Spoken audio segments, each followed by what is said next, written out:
Bonjour chers téléspectateurs de notre chaîne Question de Temps TV. Nous sommes à notre émission Communion Divine sous le thème Surmonter les épreuves. Avant de passer au vif du sujet, nous allons passer au quiz de notre émission. Qu'est-ce que c'est que le désert dans la vie d'un enfant de Dieu? Le désert est-il le fait que tu traverses les moments compliqués? Petit A. Petit B, le désert est-il le fait que chaque matin tu te lèves, tu manges bien, tu visionnes, tu as de l'argent? Petit C, le désert est-il le fait que lorsque tu as construit les immeubles, tu as des voitures et puis du jour au lendemain, tout ça tombe? Vous pouvez tout simplement choisir l'une des réponses. Merci. Bien-aimés dans le Seigneur, vous devez d'abord savoir que Dieu travaille avec des personnes matures. Dieu ne travaille pas avec des personnes nonchalantes. Dieu ne travaille pas avec des personnes qui n'ont pas un moral forgé. Dieu ne travaille pas avec des personnes qui sont paresseux. Dieu ne travaille pas avec des personnes qui tombent une fois et ils sont incapables de se relever. Dieu travaille avec des personnes qui sont matures, des personnes qui sont prêtes à supporter des situations compliquées, des personnes qui sont prêtes à marcher dans les difficultés, à marcher dans les persécutions. Alors bien aimés, nous allons lire le livre de Genèse chapitre 22 à partir du verset 2. Dieu dit: prends ton fils, ton unique, celui que tu aimes, Isaac, va-t'en au pays de Moriah et là offre-le en holocauste sur l'une des montagnes. Bien aimés dans le Seigneur, la parole que nous lisons en ce matin ne nous amène pas seulement à voir ici le sacrifice que Dieu demande à Abraham de faire. Mais la parole que nous lisons en ce matin nous interpelle plutôt à regarder l'épreuve à laquelle Dieu soumettait son serviteur Abraham. La parole nous pousse à regarder comment est-ce que Dieu pouvait éprouver son serviteur afin qu'il lui soit agréable. Bien-aimé dans le Seigneur, je sais que moi qui vous parle, je ne pouvais pas supporter une telle épreuve. La Bible dit que Isaac était l'unique et seul fils. Donc c'est Isaac qui devait relever la maison d'Abraham après Abraham. C'est Isaac qui était tout pour Abraham. Mais c'est ce Isaac-là que Dieu se lève et dit à Abraham: lève-toi, prends ton fils, ton unique, celui que tu aimes, amène-le dans la montagne pour le sacrifier. Amène-le dans la montagne pour me l'offrir. Bien-aimé dans le Seigneur, est-ce que tu es sûr qu'aujourd'hui, tu es capable de supporter la voix de Dieu? Tu es capable de supporter ce que Dieu te recommande, peu importe les douleurs que tu peux ressentir en offrant cela à Dieu. Bien-aimé dans le Seigneur, lorsque Dieu demandait à Abraham d'offrir son fils Isaac en sacrifice, Dieu ne regardait pas en ce que Isaac est l'unique fils d'Abraham, mais ce que Dieu regardait à Abraham, c'est le comportement d'Abraham. Dieu voulait voir à Abraham ce qu'il devait faire après ceci. Dieu voulait voir le comportement, si vraiment Abraham l'aimait tel qu'il disait. Dieu voulait voir si vraiment Abraham était capable de le suivre, de marcher avec lui. Bien-aimé dans le Seigneur, tu es quelque part, tu mènes une activité, tu mènes un commerce, les choses ne vont pas, rien ne va dans ta vie, rien ne fonctionne, rien ne bouge. Bien même quand ça commence à bouger, ça retombe. Tu dois être capable de comprendre que ce que tu traverses à l'instant là, c'est une épreuve. C'est par cette épreuve que Dieu te qualifie. C'est par cette épreuve que Dieu te bénira. C'est par cette épreuve que Dieu te relèvera, que Dieu essuiera tes larmes. Bien-aimé dans le Seigneur, il n'y a pas avec Dieu, il n'y a pas de bénédiction sans épreuve. Avec Dieu, il n'y a pas de bénédiction sans passer par le feu, sans passer par un chemin épineux, sans passer par des difficultés, sans passer par les insultes, sans passer par des moqueries. La Bible nous dit dans le livre de 1 Samuel chapitre 1 à partir du verset 1 qu'il y avait un homme du nom de Elkanah. Cet homme-là avait deux femmes. Une, l'Éternel avait frappé de stérilité et l'autre pouvait enfanter. Et celle qui enfantait du nom de Pénina pouvait se moquer de Anne. Mais Anne n'a jamais baissé les bras parce qu'elle comprenait que c'était l'épreuve. Elle comprenait que c'est par là que la gloire que Dieu devait lui donner devait sortir. Mais maintenant, comment est-ce que Anne s'est comportée? Est-ce que Anne a baissé les bras? Est-ce que Anne a continué à aller adorer Dieu? Anne a compris. Elle a continué à aller adorer Dieu. Malgré les insultes, malgré les moqueries, Anne n'a pas baissé les bras. Anne montait toujours offrir les sacrifices. Anne montait toujours prier son Dieu. Anne montait toujours reconnaître que c'est Dieu qui est Dieu. Bien-aimé dans le Seigneur, pendant que tu traverses les moments compliqués, est-ce que tu pries Dieu?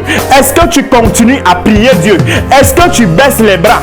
Est-ce que tu commences à insulter Dieu, à dire que Dieu est infidèle? Bien-aimé dans le Seigneur, questionne-toi. Regarde encore ta marche spirituelle. Regarde encore ton comportement dans la maison de Dieu. Regarde encore l'état de ton cœur. Il y a plusieurs personnes qui se retrouvent complexées à cause de ce que sa voisine prépare poulet et elle prépare risotté.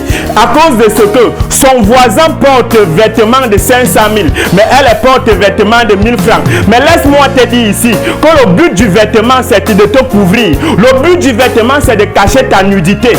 Le but du vêtement, c'est de cacher tes parties intimes. Le plus important ici, c'est de comprendre que le vêtement de 500 000 couvre ta nudité. Le vêtement de 1000 francs couvre aussi ta nudité. Bien-aimé dans le Seigneur, à cause de cela, tu ne dois pas baisser les bras parce que tu as vu quelqu'un qui porte un vêtement de 300 000 et toi un vêtement de 1000 francs. Tu n'es pas né le même jour que la personne. Tu n'as pas la même histoire que la personne. Reste focus. Regarde ton chemin. Prie ton Dieu. Regarde ce que Dieu t'a dit. Bien-aimé dans le Seigneur, avant le commencement du monde, nous dit la Bible, Dieu nous connaissait déjà. Il nous avait déjà établi. Ceci dit, avant que le monde ne soit, nous étions déjà en possession d'une prophétie. Avant que le monde ne soit, Dieu avait déjà prophétisé dans nos vies. Et lorsque nous sommes sur la terre, c'est juste pour venir réaliser cette prophétie-là. C'est juste pour venir réaliser cette parole de Dieu-là depuis le commencement du monde. Bien-aimé dans le Seigneur, tu ne vas pas venir sur la terre croiser les bras, sachant que Dieu a été le premier à travailler. La Bible dit que Dieu a travaillé pendant 6 jours. Mais toi, combien de jours est-ce que tu travailles? Combien de jours est-ce que tu te lèves? Tu n'as pas d'argent, tu n'as pas de quoi manger, mais tu dors chez toi. Tu passes le temps à faire le racontage au quartier. Bien-aimé dans le Seigneur, c'est pas ça la vie d'un enfant de Dieu. C'est pas ça la vie d'un chrétien digne de son nom. La vie d'un chrétien, c'est de se lever, travailler jour et nuit, bosser dur, prier son Dieu. La Bible dit que jette ton pain à la surface de la mer et un jour tu le retrouveras. Un jour tu retrouveras les fruits du champ que tu as sémé. Un jour tu rencontreras ta bénédiction. Il n'y a pas Joseph s'il n'y a pas travail de 14 ans. Il n'y a pas multitude de nations s'il n'y a pas demande de sacrifice d'Isaac. Bien-aimé, tu dois comprendre ça dans ta marche chrétienne, que pour trouver des trésors, il faut travailler dur. Une maison de 100 niveaux ne commence pas par être à 100 niveaux, mais elle commence par la fondation. Pendant qu'on fait la fondation, on peut rencontrer les terrains marécageux, on peut rencontrer les terrains en pente. Mais les ingénieurs travaillent dur. Ils travaillent dur pour surmonter cela. Tout cela, c'est ce qu'on appelle des épreuves. C'est ce qu'on appelle des épreuves. Ils n'abandonnent pas, mais ils bossent. Ils bossent dur. Ils bossent dur. Je suis venu dire à quelqu'un en ce matin, je suis venu dire à quelqu'un qui m'écoute en ce jour, que le travail que tu fais, l'activité que tu fais, le commerce que tu fais, qui est tombé 1, 2, 3, 4 fois, je te dis en ce matin que l'Éternel te relèvera. Il suffit juste que tu gardes tes rêves. Ne te penche ni à gauche, ne te penche ni à droite. Ton ami peut avoir des biens, elle peut construire des immeubles, il ou elle peut avoir des grosses voitures, mais toi, à cause de cela, ne te compromets jamais, car un jour, ton ton étoile brillera. Un jour, Dieu se souviendra de toi. Bien-aimé dans le Seigneur, Jacob a travaillé pendant 14 ans. Pendant 14 ans pour ce qu'il voulait.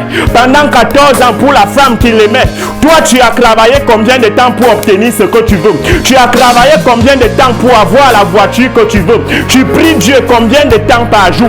Tu pries Dieu combien de temps par semaine? Mais aujourd'hui, tu te lèves parce que tu n'as pas vu ce que tu demandes à Dieu s'accomplir. Tu commences à insulter Dieu. Tu commences à médire mal de lui. Bien-aimé dans le Seigneur, laisse-moi te dire que toi-même, tu es le problème à ta bénédiction. Le travail que tu veux là, il s'éloigne de toi parce que toi-même, tu n'as pas encore compris que Dieu travaille avec des personnes matures, avec des personnes qui ont roulé la bosse, avec des personnes qui ont souffert autrefois. S'il fallait que ceux qui sont bénis aujourd'hui racontent leurs histoires, alors vous verrez, bien aimé, que rien n'est facile à la surface de la terre. Rien n'est facile à la surface de la terre. Dieu dit, mon juste tombera 7 fois. Que mon juste tombera 7 fois. Ça veut dire les possessions de mon juste peuvent disparaître pendant 7 fois. Il peut même avoir 10 000 voitures. Tout ça disparaît. Il réachète encore. Ça disparaît jusqu'à 7 fois. Mais ce qui est sûr, Dieu n'est pas injuste. Dieu n'est pas injuste. Dieu n'est pas un homme pour se repentir. Lorsque Dieu dit, mon juste tombera 7 fois et il se relèvera. Se relever ici dépend de ton niveau de compréhension. Si tu ne comprends pas que pendant que tu tombes, c'est là où tu dois te relever avec un zèle fort, avec un zèle nouveau, avec un autre visage. Mon frère, laisse-moi te dire en ce matin que tu resteras couché, tu resteras couché, tu resteras couché, tu resteras couché. Lorsque tu tombes, relève-toi et continue ta marche avec le Seigneur. Continue ta marche avec le Seigneur. Tu as un potentiel en toi que Dieu a mis. La Bible dit que nous sommes les petits dieux. Dieu avait un potentiel en lui. Celui-là de créer le monde. Celui-là de créer le monde. La Bible dit que le monde était un vide. Il n'y avait rien. Donc il n'y avait rien qui ressemblait à l'autre. Mais Dieu a dit qu'il y ait la lumière. La lumière fut. Qu'il y ait le ciel et la terre. Tout ça fut.